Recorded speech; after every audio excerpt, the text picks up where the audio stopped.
Boa tarde, boa noite aí para todos. Obrigado por terem vindo aqui. Bem-vindos, né, a Galápagos. Então, eu queria primeiro falar um pouco da Galápagos, né? Acho que todos... Tem muito aqui cliente que veio pela Thaler, né? A gente teve a nossa união de forças aí basicamente no final do ano passado, né? A gente está criando esse segmento, né? Trazendo o segmento de multifamily office, completando bastante a nossa parte de gestão, né? Na gestão de patrimônio, na gestão de recursos dos nossos clientes. A gente está desde varejo, né, de uma operação que a gente acabou adquirindo de uma distribuidora do Banco BS2, que hoje é a Galápagos DTVM. Nós temos toda uma parte de carteiras administradas, de alta renda, e completando, né, o nosso portfólio de segmentos de cliente, foi a vinda da Thaler, experiência longa que eles têm nesse trabalho, e a gente entendeu que para nós seria muito difícil construir algo, era melhor trazer algo que já tivesse toda essa tecnologia, né, de administração, de gestão e de serviços para esse segmento de renda. Então, acho que foi essa complementação que foi natural, né? Eu e a Mária, que se conhecemos, não pode nem falar desde quando, né? A gente trabalhou juntos na época do... Era Banco Lar Brasileiro virando Chase Manhattan. Chase. Né? Chase Manhattan. E tem a Cláudia aqui também. Tem a Cláudia também, da mesma época que a gente estava lá no Chase. Né? Então, a Galápagos, né, ela tem não só essa parte, que eu chamaria toda a parte de gestão, né, de investimentos de clientes, nós somos também um banco de investimentos, a gente atua em fusões e aquisições. Quer dizer, a gente faz investment banking, né? A gente tem uma atividade, né, de assessoria, seja para fusões e aquisições, seja para estruturação de dívida. Né? Então, essa é uma parte, vamos chamar, de assessoria, né, para as empresas nas suas soluções de capital. Né? Somos também uma gestora, né? A gente tem uma parte de administração de ativos, são fundos geridos pela casa, nós temos fundos abertos, fundos estruturados e também hoje já desenvolvendo uma parte offshore. Nós temos já um fundo imobiliário, um real estate, sendo lançado até em processo de underwriting, né? Lá em Miami, para investimento no mercado imobiliário americano, e estamos também lançando um hedge fund, que daí é a captação de recursos no institucional americano, visando aí a colocação em emerging markets, principalmente Brasil, México, nessa alocação de recursos. Então, isso completa os três pilares da Galápagos, um asset management, wealth management e um IB. Né? A gente tem algumas áreas também de investimentos, né, empresas que fazem sentido para o nosso ecossistema, seja na área de infraestrutura bancária, seja na área de gestão de ativos judiciais, que é um segmento que no Brasil também vem se desenvolvendo como um ativo interessante de investimento. Então, a gente é ativo em fundos de ativos judiciais também, sejam precatórios, sejam legal claims de uma maneira geral. E também a gente tem uma participação numa comercializadora de energia, entendendo que também isso é um mercado que cada vez vem sendo maior, que é o mercado livre. Aí o Poit aí que sabe bastante de energia, né? De quem eu tenho o prazer de tê-lo aqui, Poit, né? Eu estava falando com você anteriormente que teu pai fez parte da minha história também há muito tempo atrás, então é legal ter o filho de quem eu nos quebrou um galho no apagão, né? Mais ou menos na época do apagão a gente precisou de gerador e foi a Poit que acabou nos atendendo, né? Na época não de Galápagos, né? Galápagos é uma empresa recente, diria, né? Nós nascemos em 2019, a gente foi, aí já vou fazer a ligação porque do Fundo de Estímulo, a gente nasceu em 19 numa junção, né, de pessoas que se conheciam de mercado, né, principalmente com um grande protagonista de toda essa ideia é o Carlos Fonseca, que ele não vai estar aqui hoje, mas todos vocês devem conhecer. Então, o Carlos Fonseca saiu, a gente se conhecia, eu tenho um relacionamento com ele, já tinha mais de 20 anos, a gente fez muita coisa junto, daí no setor aéreo, em termos de abertura de capital, em M&A, etc. Aí foi quando vocês devem lembrar aquele momento que o juro, segundo todos os economistas, né, cadê a Tati? O juro seria zero para o resto da vida. Tá certo? Esse era o call da época. O juro será zero, até taxa negativa, né? A gente vai pôr dinheiro e vai ter que pagar por pôr o dinheiro. E aí a gente sentou, o Fonseca falou, putz, como é que a gente ganha dinheiro nisso, né? Porque não tem como, não tem renda, só tem uma forma, é a gente começar a estruturar fundos que tomem crédito, né? Que com isso você tenha garantias e que você consiga criar um spread sobre zero, né? Criar alguma performance em risco, alguma performance em gestão de rentabilidade acima daquilo que seria uma taxa básica de zero.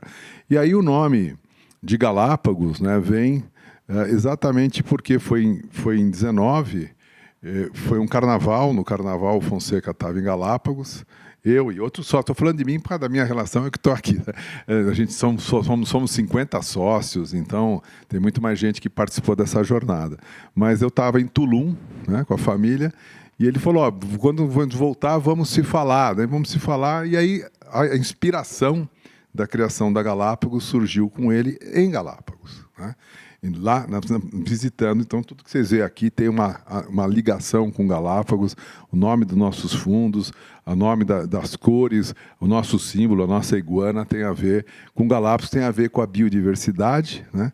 Tem a ver principalmente com aquilo que é a teoria da evolução, né? Que a gente sabia que o mundo, né, estava mudando, quem se adapta melhor é quem sobrevive, né? Não é o mais forte, é aquela teoria de tudo aquilo que a gente sabe que aconteceu em Galápagos com Charles Darwin, né? Então, a gente tem fundo Darwin, tem fundo Dragon, né? Então, por quê? A gente falou, pô, o mundo mudou, nós vamos ter que se adaptar a essa nova realidade, a gente tem que fazer as coisas de uma maneira diferente. Então, sempre nós tendo dentro da Galápagos uma vontade de ser diferente, de fazer diferente, de disrupção em relação àquilo que é o mercado bancário, o mercado financeiro básico. A gente acredita enormemente no desenvolvimento do mercado de capitais. Eu acho que é uma migração gigantesca de recursos que sai do sistema bancário brasileiro tradicional indo para o mercado de capitais, que cada vez mais está amadurecido nas suas formas, nas suas normas, na sua resolução e nas suas oportunidades de investimentos. E aí, a gente nasceu em 19, eram basicamente 10 pessoas, as reuniões começaram um pouco ali na casa do Fonseca, depois foi para o Regos, aí foi para não sei onde, ficamos se instalando ali na Faria Lima, num quarto andar, e aí começamos a ver outras oportunidades que podia ter, além da gente ser uma gestora estruturadora de FDIC. A gente nasceu como uma gestora fidiqueira, né? Era esse o que a gente ia fazer, só isso e nada mais do que isso. Essa era a ideia. Então, teria uma lógica aí da gente estruturar, de colocar o capital proprietário nas cotas subordinadas, tendo um alinhamento com o investidor, e a distribuição de cotas sêniores a mercado. E aí começou a nossa jornada, acabamos encontrando uma asset também de fundos abertos, que fazia sentido, acabamos trazendo para nós essa composição. Nessa veio também, hoje nós somos acionistas dentro do bloco de controle da EQI, que hoje é uma corretora, né? Ela foi uma das maiores distribuidoras, é uma das maiores agentes autônomos do mercado, hoje é uma corretora, no qual a gente também tem uma participação que vem dessa época dos anos de 2019 para 2020. E aí foi uma entrada da Wealth, que foi em 2020, e aí veio, obviamente, no caminho, veio realmente uma super disrupção no mundo, um grande Black Swan, que foi a pandemia, né? Então surgiu a pandemia, e na pandemia a gente viu exatamente, eu diria, não só o problema, né, de mortalidade, ou toda a parte de contaminação, de contagiosa da doença, mas foi o estrago que foi feito na cadeia produtiva em geral, né? Ou seja, uma mudança total de comportamento, uma queda de demanda profunda, né? Uma procura por oferta de bens que não tinha disponibilidade, uma inflação de oferta gigantesca, e causou um desarranjo que a Tati pode explicar melhor. Até hoje persiste esse desarranjo das cadeias produtivas que criaram esse ambiente mundial, inflacionário, de subida de taxa de juros. Quer dizer, a gente nunca tinha visto uma subida tão significativa de taxa de juros no mercado americano, talvez só nos anos 80 que teve algo assim, por causa da crise do petróleo, né? E aqui no Brasil também a gente assistiu, via 10 reuniões de Copom, sair de 2% para quase 14% a taxa de juros, né? Então, isso causou um impacto muito grande, né? Então, a gente está falando aqui de impacto social. O impacto social da pandemia aconteceu em várias cadeias produtivas. E uma que mais afetada que foi naquele primeiro instante foi que todo mundo deixou de ir em bares, restaurantes, em lanchonete, e você começou a ter somente chamar um iFood, né, que você ia com luva, com coisa, passando álcool, máscara, espirrava álcool quando chegava do iFood, né, aquela loucura que a gente não lembra, mas foi realmente uma super disrupção da forma de trabalhar. E surgiu uma ideia para um grupo de empresários, né, que era, vamos fazer alguma coisa para dar, porque o sistema bancário se totalmente fechou e as pessoas não tinham crédito. Então, o cara tinha um restaurante, uma lanchonete, uma cabeleireira ou uma manicure, ela tinha que pagar, né, o aluguel que ainda está lá, tem que pagar a mão de obra e não tinha atividade, portanto, tinha um super problema de capital de giro. Então, o FDIC Estímulo nasceu isso, é o Estímulo 2020, ele nasce em função da pandemia para dar isso, para recursos, né, para pequenos empresários, né, empresários que com muita dificuldade de acesso a crédito e que foi, no primeiro instante, esses empresários que se juntaram, foi colocar a fundo perdido, né? Então, nós vamos aqui colocar, mas não vamos dar doação, né? Vamos fazer com que ele tenha, né, uma forma de estimular, inclusive, com que ele se fizesse uma busca de saída, não só dar o recurso, mas também dar assessoria para isso. Então, o estímulo teve essa função não só de prover recursos, né, mas também de assessorar esses empresários ou esses pequenos empresários, pequenos empreendedores, a conviver com uma situação completamente adversa, num momento completamente atípico. A gente se juntou logo no início, depois a gente teve a honra, né, de receber, por decisão da Estímulo, de a gente ser a gestora desse fundo, né?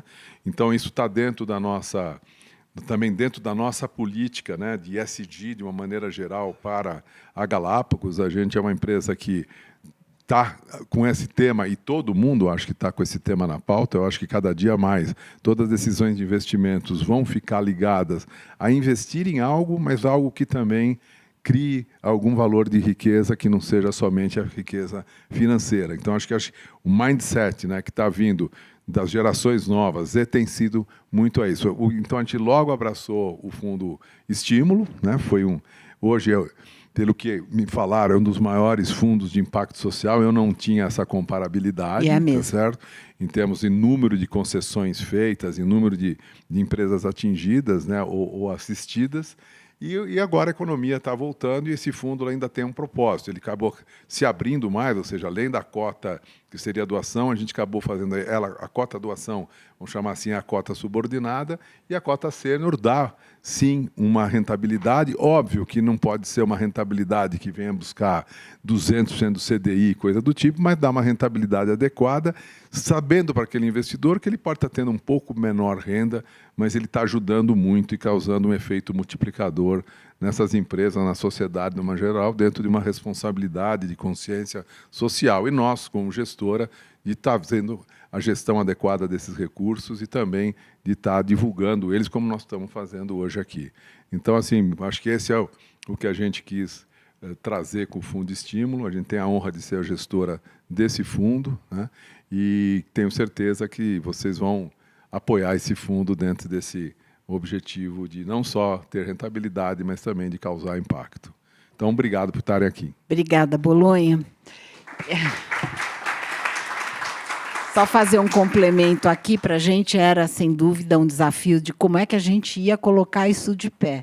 Então, paramos, sentamos, discutimos a área de gestão, junto com o Poit e a estrutura, para a gente poder mostrar para os nossos clientes que você pode fazer um investimento, não precisa ser a fundo perdido, você recebe esses recursos de volta, com o percentual do CDI, 105 do CDI, mais o impacto que isso causa. Então, eu vou chamar o Poit, o Leopoldo e a Tatiana, que é a nossa economista, para um segundo bloco aqui, e ele vai explicar para a gente, né, como que chegamos aqui, dando exemplos de como esse impacto é importante para a nossa sociedade.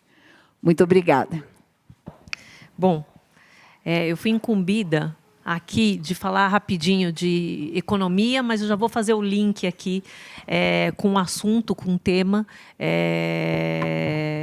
dessa reunião, que é o impacto social, né? Uma saída de mercado, uma solução de mercado para questões sociais, né?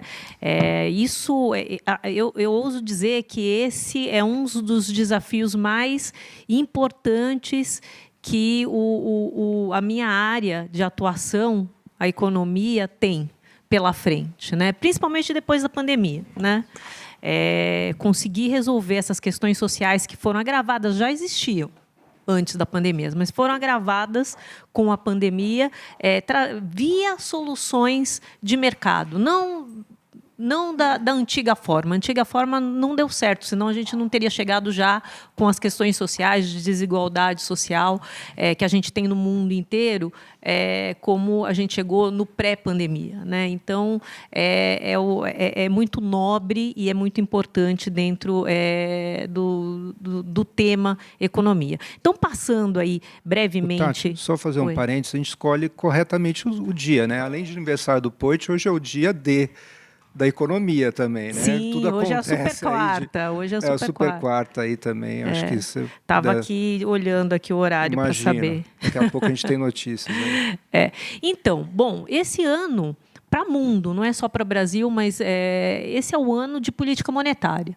né? Esse é o ano do corte de juros nas economias avançadas e a continuidade de corte de juros nas economias emergentes. Esse vai ser o grande tema. Além desse tema da política monetária, o quanto que vai poder se cortar de juros no mundo como um todo, como é que vai ser esse ajustamento depois da pandemia, do corte de juros a zero, a negativo, como o Bolonha ressaltou aqui, a explosão da inflação e aí o controle via taxa de juros e um aumento de taxa de juros que foi exigido em todos os lugares. Nos Estados Unidos se está vivendo uma taxa de juros que é uma das mais altas desde do final da década de 70, começo da década de 80.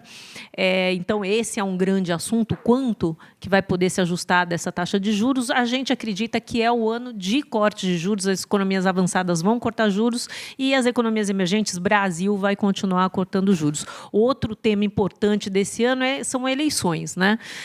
São 40 pleitos nacionais no mundo, metade da população mundial vai estar envolvida num debate eleitoral, né? E isso também vai mobilizar muito a economia como um todo e crescimento econômico, né? A gente não acredita em recessão. Vai ter uma desaceleração, sim, mas essa desaceleração econômica é importante porque não adianta crescer muito com inflação. É muito mais saudável para negócios, inclusive, um crescimento sustentável com uma inflação controlada no mundo. E parece que é esse cenário que o mundo vem construindo aí nos últimos anos e que a gente vai conseguir alcançar esse ano. O que significa isso para o Brasil, né? E trazendo aqui para o nosso quintal. Significa que, com o corte de juros nas economias avançadas, principalmente nos Estados Unidos, o custo do dinheiro cai, e o Brasil vai ter mais espaço para cortar juros. A gente acredita que o Banco Central consegue trazer a taxa de juros para 8% até o final do ano e seria aí a taxa terminal desse ciclo de juros por um tempo, até que a gente conseguisse entrar num novo ciclo. É um cenário bastante propício aí para negócios, taxas de juros mais baixas, vindo num patamar mais positivo para negócios, com a inflação caminhando para 3%, ainda não vai chegar nos 3%, mas vai estar caminhando para 3%, e com um crescimento mais próximo do nosso potencial, que é menor que o crescimento que a gente observou nos 2 últimos anos, mas os 2 últimos anos estava muito influenciado, estava anabolizado por várias questões, né? Então, faz mais sentido e é mais positivo a gente crescer de uma maneira mais sustentável. E aí, nesse sentido, né, esse cenário de um custo de dinheiro mais barato no mundo e aqui no Brasil, eu vejo aí um cenário bastante positivo para crédito, principalmente principalmente, então, se a gente pensa em crédito, pensa em atividade econômica, a gente tem que pensar na micro e pequena empresa. De acordo com o Sebrae,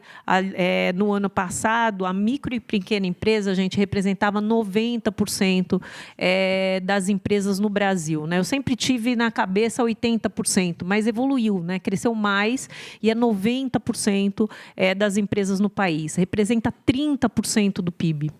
Está quase em 1/3 da importância de produção no PIB. E 55% dos empregos formais no país, né? 70% dos empregos totais no país, né? Então, isso é muito expressivo, né? E parece que, finalmente, depois de 3 anos aí, muito difíceis, né, a gente caminha aí para um momento de mais positividade, mais prospecção aí para esse mercado. Perfeito.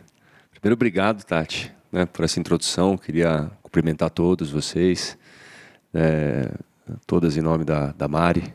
Obrigado pela introdução, viu, Mari? O convite, né? A gente se conheceu lá em 2017. Mal sabíamos, né, que nossos caminhos eles iriam se cruzar ainda, e sempre olhando para impacto, de uma forma ou de outra, e a gente com aquela certeza de que a gente tem ferramentas nas mãos. Eu falo muito isso para cada um de vocês. Se a gente está aqui hoje, a gente tem algumas ferramentas, diferente de outras pessoas que não estão aqui, né? Essas ferramentas elas vêm com responsabilidade. O que a gente vai fazer para transformar essa sociedade lá fora? Então, agradeço muito a oportunidade de estar aqui. Bolonha, fiquei bastante honrado com a sua introdução. Falei para o Lucas, eu falei, caramba, uma chancela dessa, uma introdução do Bolonha assim no fundo, né? Eu falei, puxa, vou convidar o Bolonha para ir em outros lugares, apresentar com a gente. E quando ele falou do gerador, quando eu vi ele, eu falei, pô, preciso contar. Meu pai não pôde estar aqui, mas eu vou encontrá-lo hoje à noite para a gente comemorar o aniversário. Ele empreendeu uma empresa de geradores, chamava Poit Energia, né? Na época a gente foi para Endeavor, e eu fico até emocionado assim de falar isso, porque ele foi sempre um cara que falava de tratar bem os clientes, de estender o tapete vermelho para os clientes, né? Então, um leitor assíduo e admirador do comandante Rolim e, consequentemente, de você.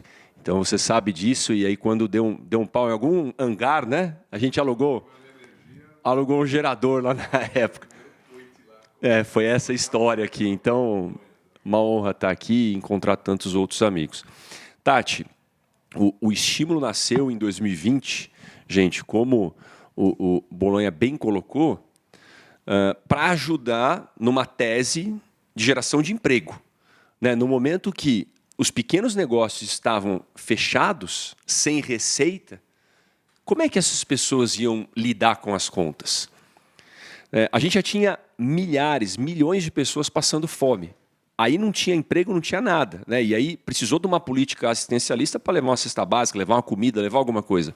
Só que tinham outros milhões de pessoas que estavam prestes a passar fome, porque eram empregados por essas micro e pequenas empresas.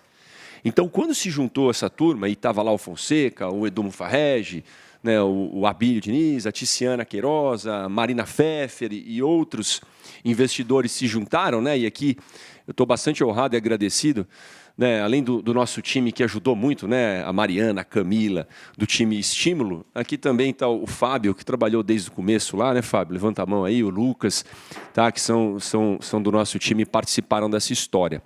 Então, essa turma, no começo, falou, a gente precisa ajudar. Ajudar a quê? A que essas pessoas não sejam demitidas.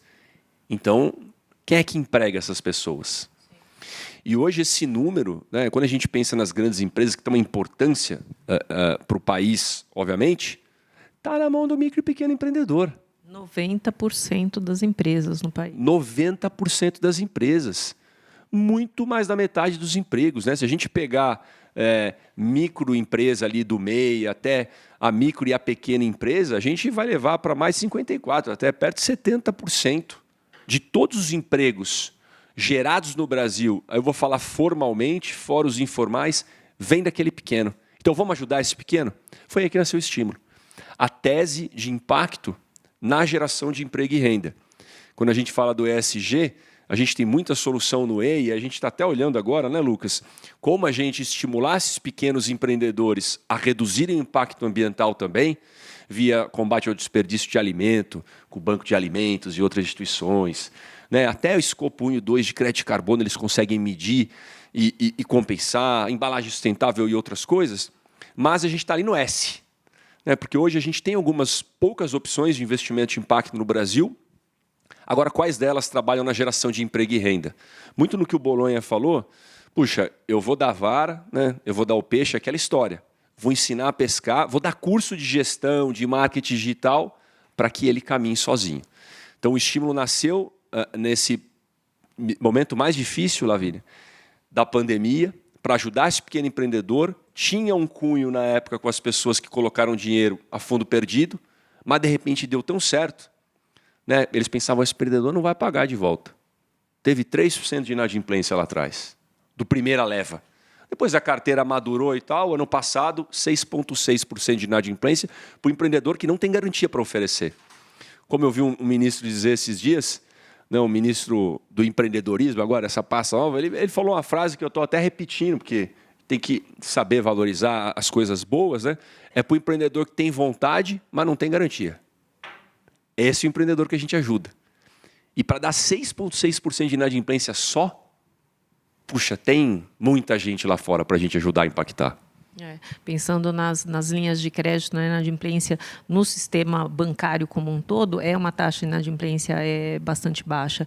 Mas faz sentido, né? O microcrédito ele tem esse perfil no mundo. Né? Como são pessoas, são pequenas empresas que estão fora, né? Elas são um pouco desbancarizadas, não têm acesso ao crédito, elas dão muita importância, elas honram muito, né? Esse único acesso de capital. É aquele negócio, né? E aí, quanto menor, no nosso track record aqui, eu estou falando de 3.400 CNPJ que a gente já ajudou, quanto menor o ticket, né? A gente empresta de 10 mil até 200 hoje. Ticket médio de 50 mil reais. Quanto menor o ticket, menor a inadimplência. Aí você fala, mas como assim? Espero que o cara que está pegando 200 mil, ele tem mais instrução, né? Tem mais acesso, mas aí começa a operar. Ele não paga ali, paga colar. O cara que pegou o 10, o 20, o 30, o 40... Ele sabe o quanto que é difícil, né? Conseguir. Quem estendeu a mão para ele foi só o estímulo. Porque resolver o problema de garantias, né? Para dar um empréstimo, é onde a gente precisa inovar. Então, ele dá um valor enorme para aquilo. E ele também, o que ele tem? Ele provavelmente tem menos patrimônio, o que ele tem é o nome, é a credibilidade. E aí ele honra. Né? E você falou, né, Tati, quando eu me dei conta do estímulo que nasceu, eu lembrei já do que eu estudei lá na GV, lá do pai dos pobres, né, do Mohamed Yunus, da história do Grameen Bank, que nasceu lá em Bangladesh, com muito pouquinho dinheiro. Né? Por que a gente não pode fazer um negócio desse no Brasil? E foi tão bem sucedido que ele é Prêmio Nobel da Paz em 2006 por conta desse impacto na economista, né? Por conta desse impacto na pobreza que ele fez para a região. Então, é extremamente positivo. Aí, antes de passar a palavra para o Leopoldo, já completando aqui a minha incumbência aqui, dentro disso, né, o quanto que da sua experiência, realmente, eu sei que você já falou um pouco disso, mas o quanto da sua experiência, esse impacto no social, né, essa saída de mercado, porque é uma saída de mercado, a gente não tem auxílio do governo, não tem dinheiro governamental envolvido, o quanto que dessa saída, dessa solução de mercado, na sua experiência, você viu de impacto social nos empreendimentos que você atuou, nas regiões que você tem atuado? Perfeito, Tati. Eu trabalhei no mercado financeiro já, empreendi, trabalhei na área pública. Então, quando eu entrei no impacto, eu comecei a estudar o que é mensuração de impacto. Porque hoje tem muitas instituições bacanas que fazem trabalhos legais no Brasil, mas como é que a gente mede impacto? Isso é um desafio, tá, gente? Não tem, eu estava até falando com o Lucas, com o Fábio, né? O IFRS, né? IFRS, os padrões internacionais de contabilidade. Não tem os padrões internacionais de impacto. Tem alguma coisa de teoria da mudança, né? De outputs, outcomes.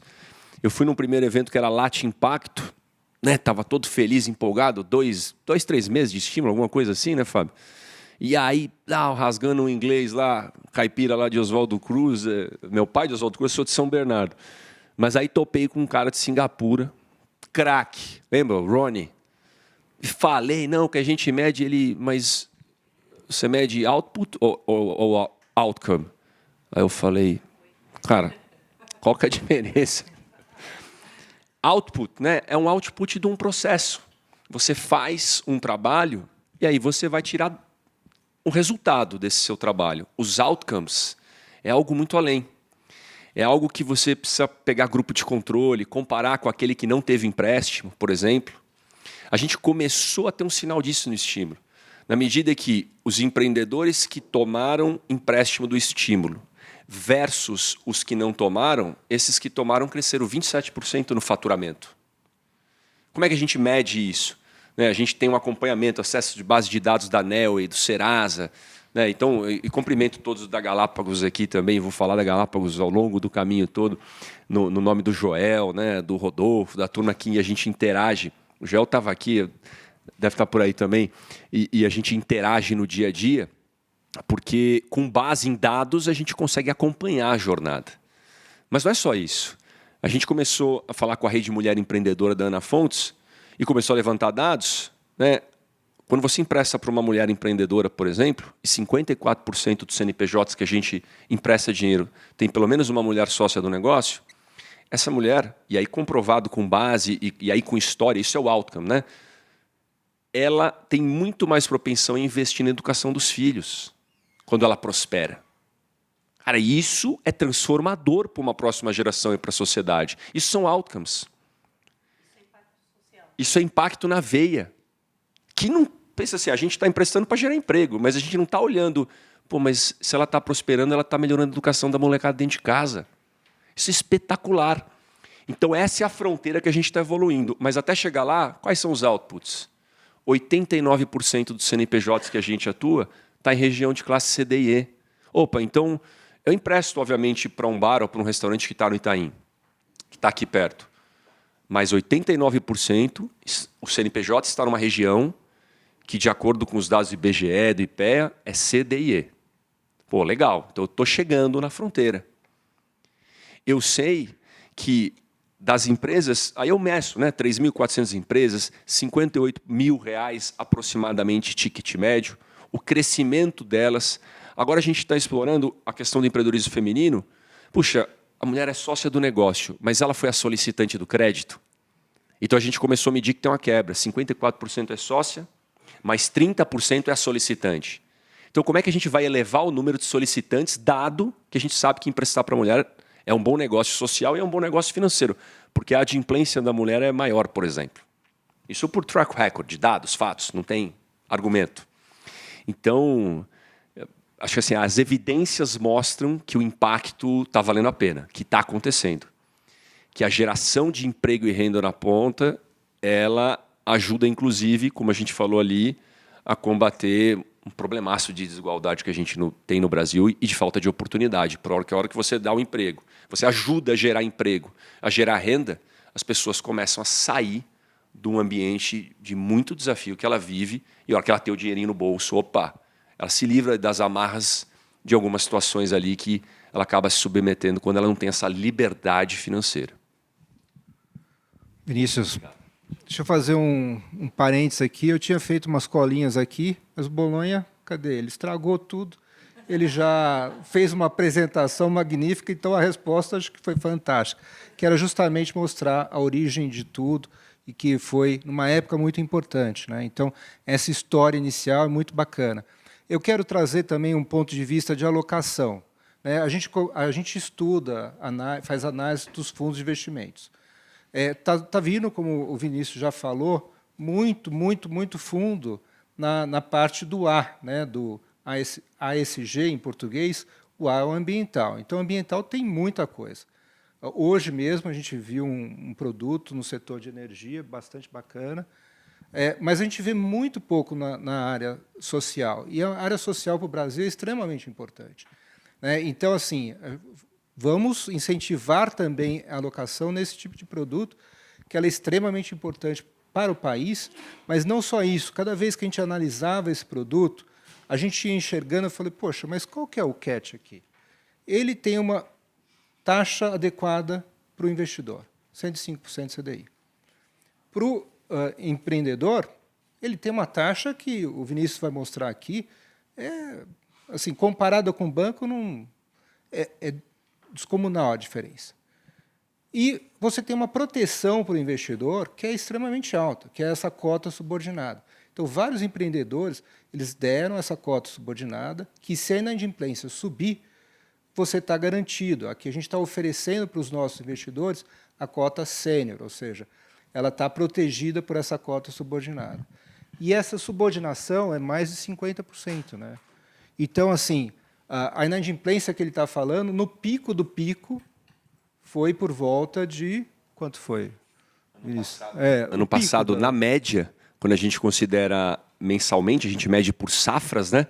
Então a gente fala, puxa, esse mês, tudo que a gente emprestou esse mês foi bom. Ou esse mês deu algum problema. O que aconteceu? Porque aí a gente vai evoluindo o modelo de crédito. 6,6% ano passado. Então, e a gente está falando aqui de uma subordinação de 50%. Então, a inadimplência poderia subir muito, mesmo assim o investidor está protegido nesse sentido. Então, assim, é um investimento que a gente falou, poxa, isso aqui a gente tem que oferecer para os nossos clientes. A gente falar um pouquinho de diversificação, né? A gente procura, como alocação, como MFO, como um aprendizado muito forte que tem, vamos dizer assim, até como característica da Thalia, né, de diversificar o portfólio do cliente e tal. O crédito estruturado, compondo isso aqui, ele traz um retorno bastante interessante, a Galápagos traz muito isso, mas é muito importante que o investidor também entenda um pouco a dinâmica de cada uma das classes de ativos, né? Porque, às vezes, por exemplo, todo mundo estava meio desesperado no ano passado com relação à Bolsa, e a Bolsa acabou dando 22% de retorno no ano passado, mas ela deu nos 2 últimos meses. Ela não foi, até então, foi muito penalizante para o investidor ficar aguentando, mas quem perdeu aqueles 2 últimos meses perdeu todo o retorno que a Bolsa deu e acabou sendo 22% de retorno. Então, acho que essa diversificação é muito importante, e aqui a gente traz esses produtos estruturados, e esse produto, além de trazer retorno, ele traz impacto. Eu acho que isso é bastante importante. E, ao longo do tempo, eles montaram o produto num ano super desafiador, num momento super desafiador, pandemia. E depois, eu acho que mais desafiador que a pandemia foi o aumento da taxa de juros, né? Que foi brutal. E isso impacta também na concessão de crédito e tudo mais. E como foi o desafio de você lidar com isso, Vinícius? Conta um pouco para a gente. E qual foi o aprendizado que, ao longo do tempo, no score de crédito que você desenvolveu e tudo mais, que eu achei bem bacana quando a gente analisou o produto. Conta um pouquinho para a gente disso daí. Boa. Obrigado, Leopoldo, pelos questionamentos. Eu acho que vale, né? A ideia aqui era fazer esse bate-papo. Trouxe algumas coisas mais para ter uns slides de apoio, né? Eu sou muito visual, assim, né? Então, quando eu estou vendo, eu estou escrevendo, tal, eu gosto de olhar. Então, eu vou colocar ali só para ilustrar um pouquinho do que eu estou falando. Né? Aqui, eu posso ver aqui, é verdade. Obrigado. Estou me matando para ver ali, está na minha cara. Obrigado, Tati. Mas aqui está um pouquinho do que a gente contou, essa história, né? Então, à esquerda ali, algumas dessas pessoas que deram o dinheiro, né? Foi venture philanthropy, que a gente chama, né? É um dinheiro, ele não acabou, é diferente, né? Porque não é um dinheiro que deram, a gente comprou alguma cesta básica, deu. Ele está ali, está na cota subordinada, bem cuidado, bem administrado, para ele permitir que outros investidores entrem agora mais protegidos.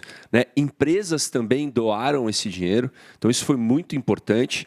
E do lado, e aquelas empresas que estão do lado esquerdo ali, abaixo da Tiziana, da Marina, do Edu, do Armínio, da Ana e do Abílio Diniz, né?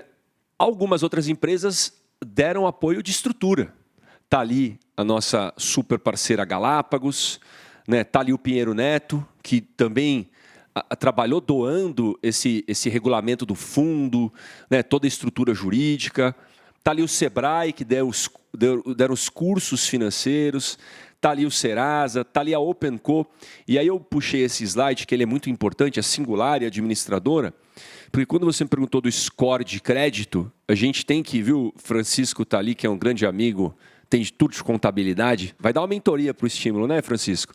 A gente busca, além de dar cursos de gestão financeira, marketing, a gente traz pessoas especializadas em área para dar uma mentoria. Então, o Francisco, por exemplo, vai falar sobre BPO financeiro, obviamente, não com esse termo, né, mas como é que a gente cuida do caixa aí da loja e contabilidade para os nossos empreendedores. Mas a gente teve o apoio da OpenCo e da Biz Capital, que são empresas que fazem o que a gente chama, no termo técnico, CaaS, Credit as a Service. Então, eles ajudam a gente com o score de crédito. Todo comitê de crédito do estímulo tem gente craque em dar crédito, entre eles a turma aqui da Galápagos, que conhece muito isso. O Fonseca, inclusive, está no nosso conselho, né? Joel, Karina, todo mundo. E a turma da Biz e da Open, que ao longo do caminho a gente foi aprendendo. Né? O Fábio está aqui, tem um histórico disso grande também. Eu cheguei um pouco depois e aí a gente foi aprimorando. Por exemplo, no começo, a gente emprestava quanto para o empreendedor? Um faturamento. Porque eu pegava o histórico dele, 2 anos de histórico, está faturando, então o negócio está andando, eu tenho uma segurança para emprestar um faturamento.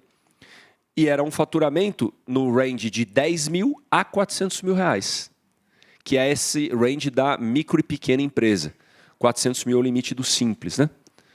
Mas aí, ao longo do caminho, né, passou o primeiro ano, pandemia, esses tickets de 400 mil que a gente emprestava para um empreendedor começou a dar problema de inadimplência. E um cara, num mês que a gente empresta 4 milhões, né, Fábio? Por exemplo, o cara de 400 mil que não paga, 10% naquele mês. É uma porrada. E aquele de 400 eu poderia ter emprestado para 10 de 40, que ia ter um impacto enorme. Aí a gente, começamos a pegar o histórico, não vamos emprestar mais até 400. Você pode faturar 300, 400, no máximo 200 mil. A gente abaixou, com base em dados, o teto. Primeiro aprendizado. Outros aprendizados. Puxa, eu emprestava um faturamento para qualquer um. Se você é crédito score A+, ou B-, né? A+, A-, B+, B-, conforme você é um bom pagador, seguindo o Serasa, né? Emprestava um faturamento para qualquer um. Vamos emprestar 1,2 faturamento para o A+, o cara que é B-, vamos emprestar metade. Mais um aprendizado. Então, eu estou dando esses 2 exemplos mais pontuais e simples, porque esses aprendizados ajudaram a gente a maximizar o impacto, à medida que eu diminuí a inadimplência. Mais recente, a gente implementou uma entrevista de impacto pré-desembolso. O que quer dizer isso? Antes de dar o dinheiro, naquela hora H, porque depois de você dar o dinheiro é difícil de você falar com o empreendedor, com alguns, né? Tem empreendedor que ainda acompanha, tal, mas outros ele está na correria. Aí ele fala mais no Zap e tal, ele parar a fazer uma entrevista. Antes de dar o dinheiro, todo mundo te atende. E aí a gente conversa, explica para ele, puxa, você sabia o propósito do estímulo? Porque às vezes ele preencheu na correria. Cara, se você pagar, eu vou poder ajudar outro como você. Esse dinheiro que a gente está te dando foram caras que começaram do zero, prosperaram e deram esse dinheiro para te ajudar. Diminuiu a inadimplência. Do cara sentir o propósito. Da gente ver a Fernanda, dona de uma confecção de moda infantil, falar no primeiro evento que eu fui do estímulo, tinha boleto do banco A, do banco B, do banco C, mas eu tinha do estímulo, eu vou pagar o do estímulo primeiro. Não só porque é aquele que estendeu a mão, mas ela sente um propósito. Então, esses aprendizados, junto com a Biz e com a Open, Leopoldo, foram essenciais, gente, para a gente diminuir a inadimplência e emprestar com ticket médio mais baixo para mais pessoas. Que é a história do Yunus lá, né? A gente diminuindo o ticket médio para atingir mais gente. É isso que eu queria trazer para vocês, porque quando a gente começou a fazer a análise do fundo, a gente viu que o critério, em vários outros análises de fundos, né, que estão aí e estão tanto tempo, eu falei, tem muito critério, tem muita técnica. Então, quer dizer, aqui não está doando dinheiro. Ele está fazendo uma concessão de crédito, depois vocês vão ver também a diferença que existe do crédito bancário para o crédito concedido via a estímulo, que é brutal. E isso tudo com muita técnica, com muita disciplina e com muita, vamos dizer assim, critério para proteger o investidor. E que, às vezes, você não vê em outros produtos, né, que, enfim, não faz metade aqui do que eles estão fazendo hoje. Então, isso, na hora que a gente fez o desenvolvimento da análise, a gente começou a absorver e falou, putz, isso é muito bom, é muito interessante esse produto, vale a pena a gente trazer isso para os nossos investidores. Leopoldo, acho que dentro disso, até para matar a curiosidade, né? Aqui, só para vocês terem uma ideia, tá, gente? A gente é signatário do Pacto da ONU, tem as ODS ali, é um negócio que a gente fala muito no impacto. O nosso FDIC tem o selo vamos dizer que é uma auditoria, dizendo que é um negócio social da Citaui, né, que é a Finanças do Bem, é uma referência aqui no país nesse sentido. E aí alguns números de impacto, alguns eu já falei para vocês. Aqui está, na capa era o casal da Frutiando, aqui é um casal do Ceará, de um negócio que chama Acervo em Festas, a Vivian e o Rosenberg. Eles alugam equipamentos para festa infantil. Na pandemia sofreram demais, e aí foi ali porque como é que tinha festa, né? Aí o estímulo ajudou eles. Então ali está um pouco de números, embora a gente tenha emprestado para 3.400, são mais de 100 mil empreendedores na base, que podem não ter pegado dinheiro, mas eles levam cursos, né? A gente hoje tem a Meta dando curso de marketing digital, Google, WhatsApp. Então a gente foi captando esses cursos, obviamente tudo pro bono, para poder ajudar eles. Mas eu queria parar aqui um pouco para falar sobre essas informações que o Leopoldo trouxe. Hoje, o empreendedor, para tomar crédito, se ele for muito bom pagador, sem garantia nenhuma, sem dar um recebível de cartão, um carro, uma moto, um imóvel, 4% e olha lá, ao mês. Muito difícil. O estímulo, na média, está emprestando a 1,8% hoje. E isso é o que garante que a gente tenha uma inadimplência baixa, né? Garantir não garante, mas diminui o risco da inadimplência e permite o empreendedor ter um fôlego e fechar as contas. E é por isso que quando o Bolonha colocou muito bem, né, a gente dá um retorno de 105 do CDI, poderia dar um retorno maior? Poderia, mas a gente teria que subir a taxa para o empreendedor. Né, porque aquele 105 ele consegue pagar o investidor, aquele 1,8, desculpa, ele paga o investidor, ele paga a inadimplência, paga os custos do fundo. Então esse é o nosso negócio, é um negócio autossustentável. É um negócio que minimamente paga os custos. Então por que é 4 no mercado? Lógico que as empresas têm o objetivo de maximizar lucro, aqui é maximizar impacto. Então, quando a gente compara para o mercado, um empreendedor, além de não precisar dar garantia, além de ser tudo digital, muito rápido, a taxa de juros é muito baixa. Ali até alguns cursos que a gente dá, inadimplência baixa, rentabilidade da carteira é a taxa bruta, menos inadimplência. Então, uma rentabilidade super saudável e ali a estrutura do fundo. Quando eu quis trazer esse slide, porque quando a gente olha a estrutura do fundo, tá bom, mas o que é essa cota subordinada de garantia? É aquele colchão que tem 42 milhões de reais. Aquele dinheiro é parte do recurso que doaram lá atrás, que a gente vem cuidando bem, junto com o time da Galápagos. Né? Agora, esse ano, ele está com a previsão de crescer, ele amorteceu muito da crise, amorteceu muito dos desafios que a gente teve ao longo do tempo. Esse ano ele vai crescer e ele permite muita segurança lá. Difícil de achar um FDIC hoje que tenha 50%, né, como o Leopoldo falou. 40% é assim, o top. Então, 50%, então, assim, é impossível quase de ver. Hoje a gente tem ainda 10 milhões de uma outra oferta que a gente fez, a gente está terminando de devolver no prazo, né, que foi super bem sucedida. Na verdade, são 3 ofertas pequenininhas ali que a gente veio amortizando, e essa nova oferta de agora é essa que vai compor esses 30 milhões para cima do fundo estímulo. Então, algo super seguro. Embora a gente esteja fazendo um bate-papo aqui, né, e depois até escutar alguma pergunta, acho legal trazer essa foto mais para ter o visual, né, do que é essa estrutura de segurança do fundo. A Tati falou bastante também da taxa de juros. Né? A gente está acostumado aqui com a taxa agora, que estava até em 13%, mais do que 13%, chegou a ter quase 14%.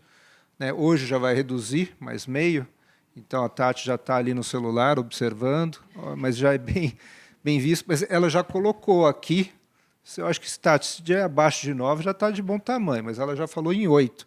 Então, quer dizer, é lá que o investidor vai pensar, né?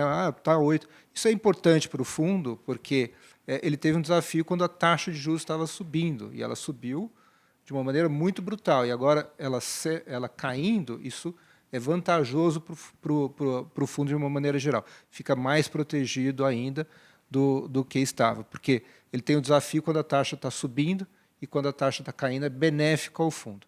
O fundo, na cota sênior, como você está protegido por essa cota subordinada, ele tem uma garantia de retorno de 105% do CDI, é isso que ele gera de retorno, né? Então, esse que é o objetivo. Mais o impacto, né? Eu falo que é o 105 mais o impacto. Né? Todo mundo tem a consciência. Escutei um colega chamado Marco Gorini, né? Ele falou assim: Poit, você hoje analisa um investimento, né? Um asset allocation. O meu primeiro emprego foi num banco, num outro banco. Foi estagiário, tudo, e trabalhei com o Wealth lá. E aí fui aprendendo, né? Tinha os modelos de asset allocation e por aí vai. Você analisa risco do investimento, retorno e a liquidez. Mas a gente precisa começar a analisar o impacto. Cara, estou botando dinheiro... Mesmo quando a gente investe em ações, as empresas vão começar a ser demandadas. Por isso que o Maurício estava contando para mim das B Corporations, né? Das empresas B. Um índice da Bolsa que avalia as empresas que têm impacto, o ESG, Ricardo, né? Então, Ricardo é referência, eu já reconheci a hora que eu te vi aí, viu? Prazer aqui. Até pedi para uma amiga em comum te apresentar, é uma honra. Estamos aqui, Panina Valentini. Mandei mensagem para ela hoje, eu não sabia que você estaria aqui. Mas a gente olha e as pessoas estão começando a demandar. Essa ação que eu estou comprando, o que essa empresa faz? Às vezes a gente não para pensar nisso. O CDB desse banco, como é que esse banco lida com os funcionários? Como é que esse banco atua com os stakeholders da sua volta? Então, esse FDIC, o que ele faz? E aí o pessoal começou, quanto do meu asset allocation vai ter um percentualzinho em impacto? Essa reflexão é importante a gente trazer. Eu queria deixar nesse slide aqui também, até para a gente saber o que é o fundo, né? 105 do CDI, e saber que isso vem com impacto junto. Saber que é diferente, porque é um impacto muito mensurado. A associação Estímulo, né, que tem 14 pessoas hoje, né? Está entrando uma molecada boa, estagiário da USP, da GV, de outras faculdades. Ela é auditada, agora foi auditada pela KPMG, Grant Thornton, agora a Price. A Grant Thornton audita o FDIC. KPMG, almocei com eles, falou que vão auditar a carteira pro bono, né? Lembrando que a Galápagos faz a gestão desse FDIC desde o início pro bono. Não tem custo absolutamente nenhum.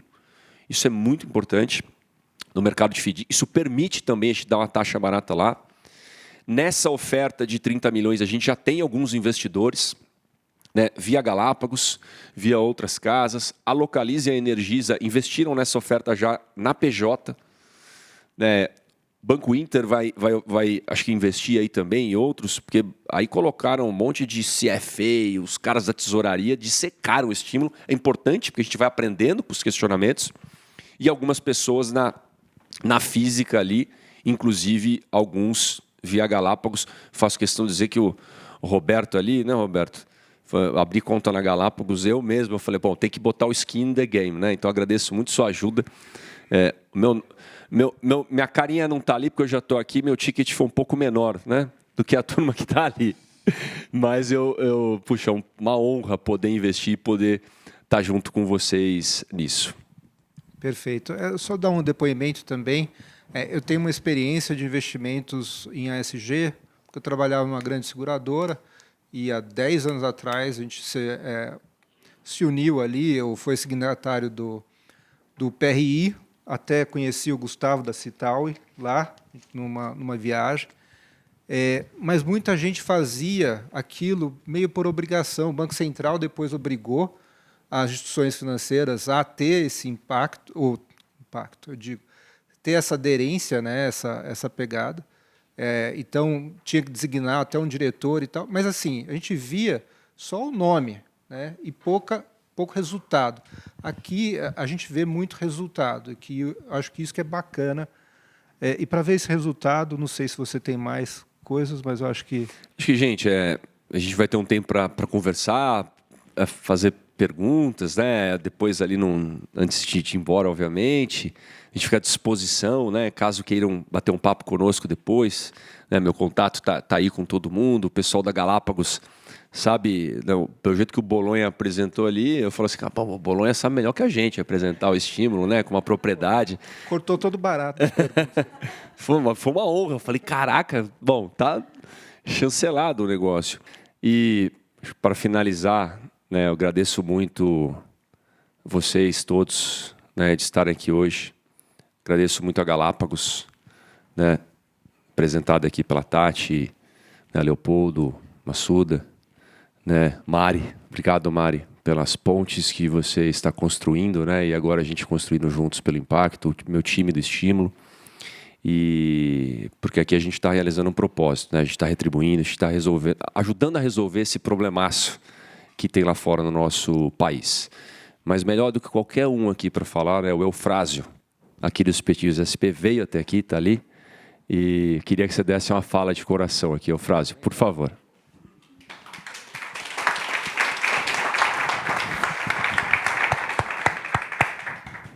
Esse aqui é o exemplo do impacto do estímulo. Obrigado. Obrigado, Ponte.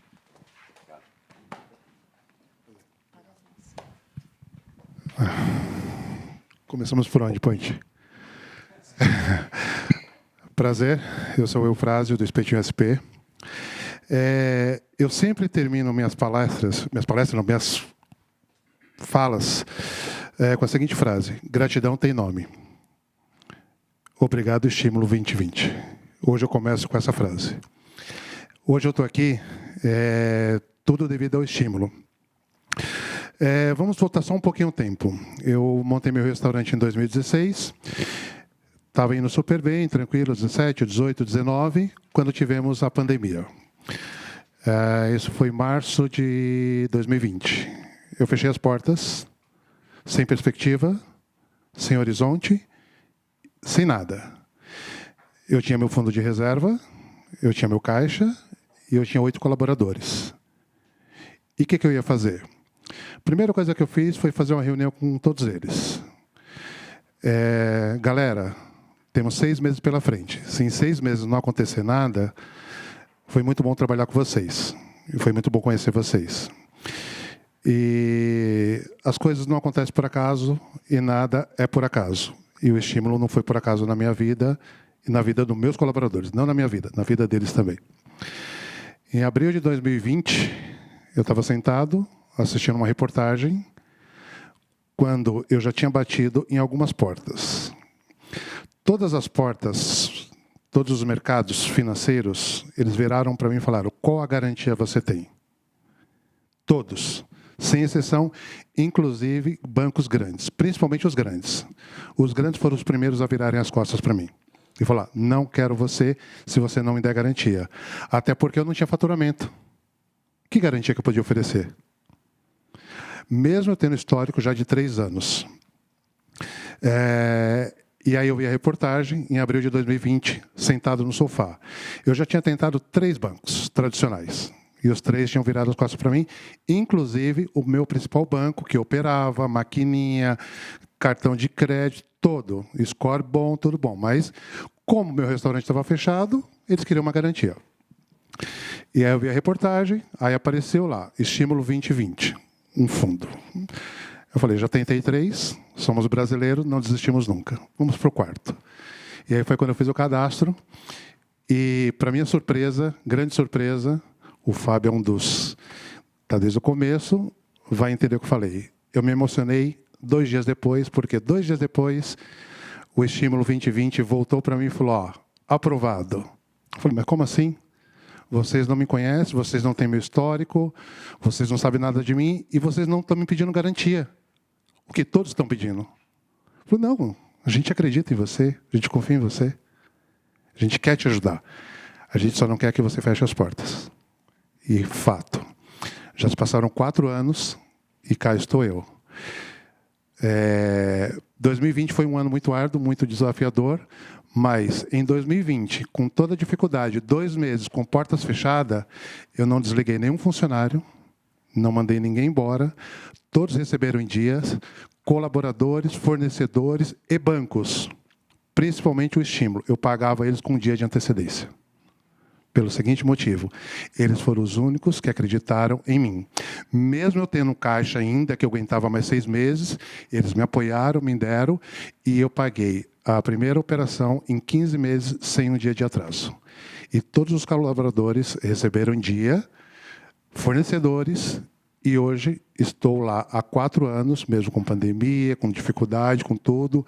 Os escritórios que estavam, muitos fecharam, muitos foram embora. Eu tinha um volume de 200 almoços por dia. Na pandemia, eu caí para 20.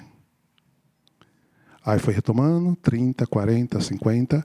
Hoje voltei para 120. Está longe ainda do que eu quero, mas eu vou conseguir, graças ao estímulo.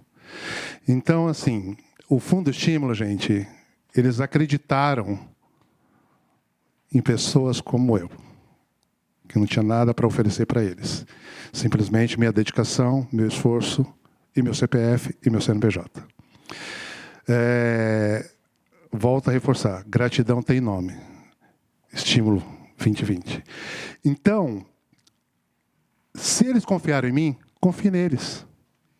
Porque esse FDIC é estímulo total.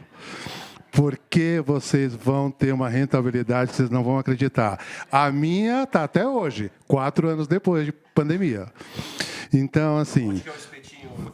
O Espetinhos SP fica na região de Interlagos, próximo ao shopping SP Market, dentro de um complexo de escritórios, porém, não tem escritórios. Se quiserem montar um escritório lá, fiquem à vontade.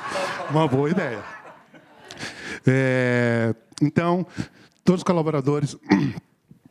Desculpa. Inclusive, vocês viram um depoimento aí. Eu tenho a Anaísa, que ela está comigo há 5 anos. O meu restaurante tem 8 anos. Ela está há 5 anos comigo e durante esses 5 anos ela não recebeu um dia atrasado, o salário. Eu não tenho impostos atrasados, eu não tenho FGTS atrasado, eu não tenho INSS atrasado, não tenho fornecedor. Tudo isso com reflexo do que o estímulo fez para mim. E detalhe, estou na 2ª operação. E deu certo. Deu certo. Gente, muito obrigado. Muito obrigado. Desculpa tomar o tempo de vocês, mas muito obrigado mesmo. Acredite nesse FDIC, ele é bom demais. É que eu não posso ainda, mas eu chego lá. Gratidão tem nome. Obrigado, estímulo. Obrigado a vocês. Um abraço.